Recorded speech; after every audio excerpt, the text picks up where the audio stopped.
बीच में रोकूंगा क्योंकि समय थोड़ा सा कम रहता है, मैं फिर आपके पास आऊंगा। लेकिन आपने एक पक्ष बताया इसके पीछे, लेकिन आपने एक और बात कही जो हर बार बजट के बाद हम लोग सरकार से पूछते थे कि जब भी आप इनकम टैक्स में राहत देते हैं ना तो बड़ी कंजूसी करते हैं, बड़ा ही ब्यूरोक्रेटिक तरीका अपनाते हैं। तो आपने बड़ा अच्छा कहा, देना तो छप्पड़ फाड़ के दीजिए ना, छोटा मोटा 10,000 20,000 क्या देना, सीधा 7 लाख से बढ़ाकर 12 लाख कर दीजिए।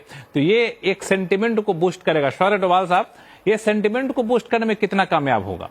एक्चुअल में भले ही कम हो, जो डीके जोशी साहब कह भी रहे थे, लेकिन सेंटिमेंट को पुश करने में कितना होगा? आपका अनुभव क्या कहता है? देखिए, मेरा यहाँ पे थोड़ा सा इस डिबेट से थोड़ा सा मतभेद है, बिकॉज मुझे लगता है कि पिछले 10 साल से इसीलिए तो डिबेट किया जाता है। मतभेद है तो रखिए। बहुत ही कि पिछले 10 साल से एक बहुत ही लॉन्ग टर्म स्ट्रेटजी के तहत सरकार इस इकोनॉमी का डायरेक्शन, इसकी दिशा और दशा बदल रही है by placing various building blocks in place. उन सब ब्लॉक्स का समय समय पर राइट टाइम, मतलब उस ब्लॉक का राइट टाइम आता है तब उसको प्लेस किया जाता है। पहले जब 2014 में हमने ये इकोनॉमी इनहेरिट करी थी तो इस इकोनॉमी की पूरी अर्थव्यवस्था बिल्कुल ये टैटर्स में थी। तो हमको पहले कुछ एलिमेंट्स डालने थे जिसके जो इस का फाउंडेशन ले कर सकते कि आगे चल के ग्रोथ कैसी होगी। उसमें ऑब्वियसली इंफ्रास्ट्रक्चर एक था, मैन्युफैक्चरिंग पे पुश था, आत्मनिर्भर भारत था, कई सारे थे, इंक्लूडिंग जो आपने बात करी हाफ बिलियन लोगों को ये जनधन योजना और डिजिटाइजेशन के अंदर लाना। तो मेन 3 पिलर थे कि आप फिजिकल इंफ्रास्ट्रक्चर बनाइए, डिजिटल इंफ्रास्ट्रक्चर बनाइए और मैन पावर इंफ्रास्ट्रक्चर बनाइए।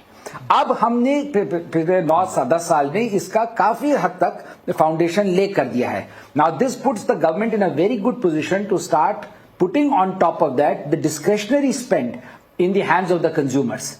और जो इस बजट में आया, तो मुझे आपको ये देखना चाहिए कि ये जो हर बजट है, अगर हम एक्चुअली पिछले 10 साल के बजट्स को एनालाइज करें, आप एक सर्टेन पैटर्न देखेंगे जिससे हम, जैसे किसी ने शुरू में कहा था, हम बजट मेकिंग प्रोसेस की पूरी डायरेक्शन बदल रहे हैं। Budget making was not about, जैसे आपने कहा, collecting revenue and then distributing it to the people.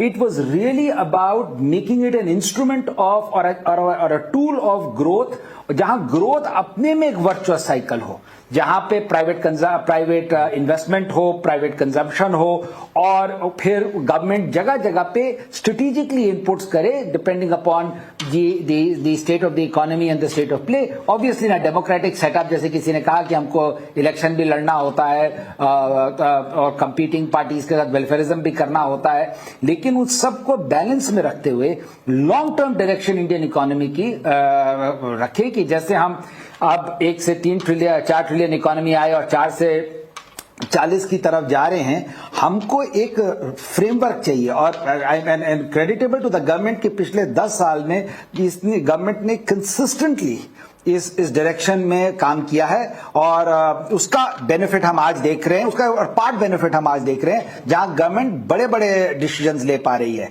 और जैसे आपने कहा, छोटा मोटा ये नहीं कि 10,000 यहां बढ़ा दिया, मतलब सिर्फ जिसे कहते हैं ना, बैलेंसिंग ऑफ बुक्स नहीं कर रही है government. Actually for the first time now is able to take bold decisions on the back of the big consistent decisions it has taken over the last 10 years। So that's how I look at it। बिल्कुल बिल्कुल। हीरानंदानी साहब, मेरा सवाल आपसे ये है, चूंकि मैं आपके एक जो आपने पिछले आवाज अड्डा में कहा था हमारे शो में, उसको मैं कई जगह कोट भी किया और बताया कि किस तरह के का कंजम्पशन में डिस्ट्रेस है। कि पहली बार 40 साल के करियर में आपने कहा था कि हमने पहली बार देखा कि अफोर्डेबल हाउसिंग का ग्रोथ कम हो गया है, निगेटिव में चला गया है। तो ये अपने बड़ा ही अलार्मिंग था, जो इसको मैंने काफी गंभीरता से अध्ययन भी किया। आपको लगता है कि ये बजट इस तरह के जो नकारात्मकता थी कंजम्पशन में, या फिर एंट्री लेवल सेगमेंट में लोगों को कंजम्पशन के लेवल पे, उसको कुछ हद तक एड्रेस कर रहा होगा? ये लक्ष्मण जी, 2 बातें हैं। जो पहली बात है, तो उन्होंने जो मिडिल क्लास की पॉकेट्स बढ़े हैं वो तो सही हो गया है और मेरे अंदाज से ये स्टार्टिंग पॉइंट सही है। लेकिन सेकंड पॉइंट अभी तक एड्रेस नहीं हुआ है, वो आरबीआई के हाथ में। मेरे अंदाज से जो इंटरेस्ट है अफोर्डेबल हाउसिंग के क्षेत्र में स्पेशली, उनकी ये 8.5%, 9% के जो ब्याज से वो लोग को हाउसिंग लोन मिल रहा है वो नहीं पोसाता। तो मेरे अंदाज से यहाँ आरबीआई को कुछ करने की आवश्यकता पड़ेगी इन ऑर्डर टू कॉम्पेंसेट के अफोर्डेबल हाउसिंग क्षेत्र में। तो सरकार ने तो कर दी, अभी आरबीआई का एक काम है कि इसमें कर दिया जाए। दूसरी बात जो मैं बताना चाहता हूँ वो है कि जॉब प्रोफाइल में हम देख रहे हैं कि हाउसिंग के क्षेत्र में हमारे पास जो स्किल्ड वर्कर्स हैं वो बहुत ही शॉर्ट है। हम सेकंड लार्जेस्ट एम्प्लॉयर है मार्केट में हाउसिंग और अर्बन इंफ्रास्ट्रक्चर। 71 मिलियन का हमारे पास नौकरी करते हैं, लेकिन हमारे पास स्किल्ड वर्कर्स है 13 लाख करोड़, 13 मिलियन वर्कर्स है। तो मीन्स हमारे पास बहुत ही शॉर्ट वर्कर्स है और 2030 के अंदर हमको 100 मिलियन वर्कर्स की जरूरत पड़ेगी और 33 मिलियन हमें स्किल्ड वर्कर्स की जरूरत है। तो ये एक फोकस बाकी रहा है।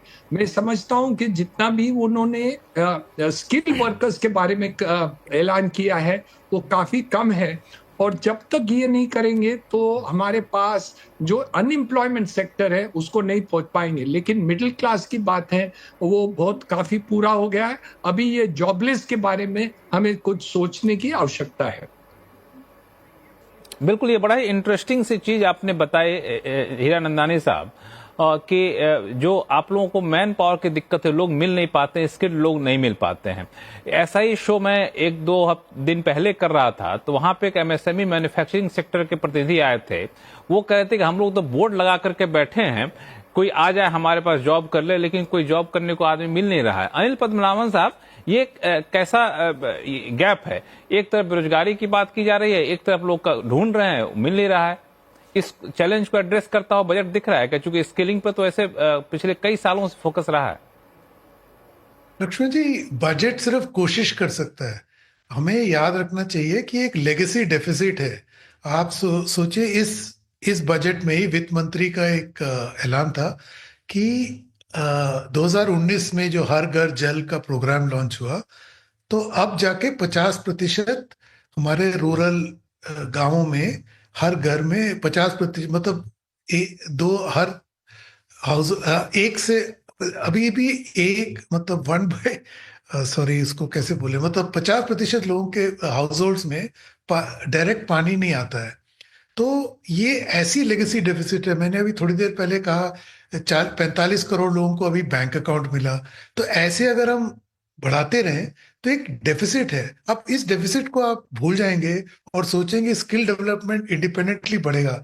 अभी खुश खबर ये है कि एसर जो ग्लोबल एजुकेशन स्टडी है, अभी हाल में उसका नतीजे आए और उसमें बड़ा साफ आया है कि, मतलब कोइंसिडेंस है या जो भी है, न्यू एजुकेशन पॉलिसी जब से आया है तब से बड़ी तरक्की हुई है हमारे एसर रिपोर्ट में।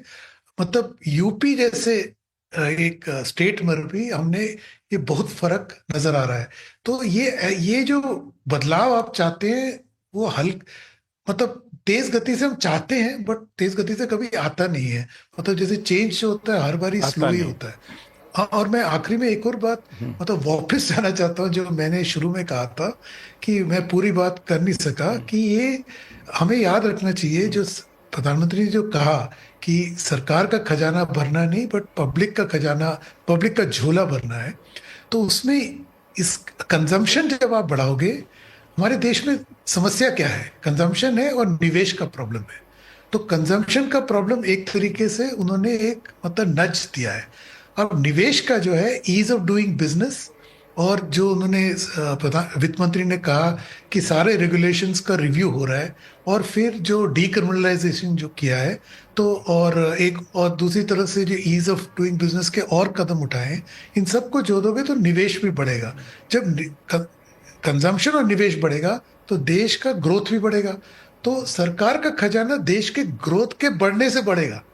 ये बहुत फर्क है। मतलब यही मैं आपको दोहराना चाहता हूँ, इस नीति में और पहले की नीति में बहुत बड़ा आपके उस सवाल अंतर पे है। मैंने डीके जो बहुत फर्क, बिल्कुल इसी सवाल को लेकर मैं डीके जोशी साहब का कमेंट भी लिया था। डीके जोशी साहब, मैं एक दूसरे मुद्दे पर ले जाना चाहता हूं इस डिबेट को, कि वित्त मंत्री का ये बयान कि जो फाइनेंशियल रेगुलेशन होते हैं, सब्सिडरी इंस्ट्रक्शंस होते हैं, उसका जमीन पर क्या असर पड़ता है उसका हम असेसमेंट करेंगे, इसका एक मैकेनिज्म बनाएंगे एफएसडीसी की तरह के तहत।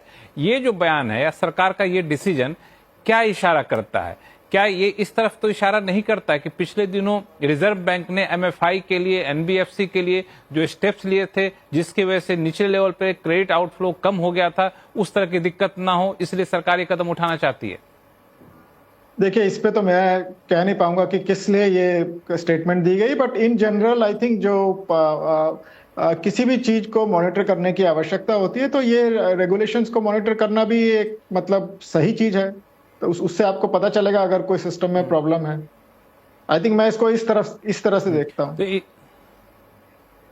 तो ये क्या आपको लगता है कि जो रेगुलेटर होते हैं फाइनेंशियल सेक्टर के, उनके ऊपर एक चेक लगाने का मैकेनिज्म होगा? क्योंकि होगा तो एफएसडीसी के तहत, जहां सारे रेगुलेटर बैठते हैं। नहीं, उसके बारे में मुझे पता नहीं। आई थिंक चलिए ठीक है, आपको इसके बारे में पता नहीं, तो आगे बढ़ते हैं। सुनील सुब्रमण्यम साहब, एक जो चैलेंज बार बार दिखाया जा रहा था कि 3 इवेंट थे जिसको डोनाल्ड ट्रंप का दूसरा एरा, डोनाल्ड ट्रंप 2.0, दूसरा था बजट और तीसरा है रिजर्व बैंक की पॉलिसी। डोनाल्ड ट्रंप तो आए, अब उनकी पॉलिसी का असर यहां पे दिख रहा है। बजट जब पेश हो रहा था तो एक चैलेंज ये भी दिखाया जा रहा था कि जो अंतर्राष्ट्रीय चैलेंजेस हैं उसमें से डोनाल्ड ट्रंप का आना भी एक बड़ा चैलेंज है, क्योंकि टैरिफ को लेकर आशंका जताई जा रही थी। इस तरह की अंतर्राष्ट्रीय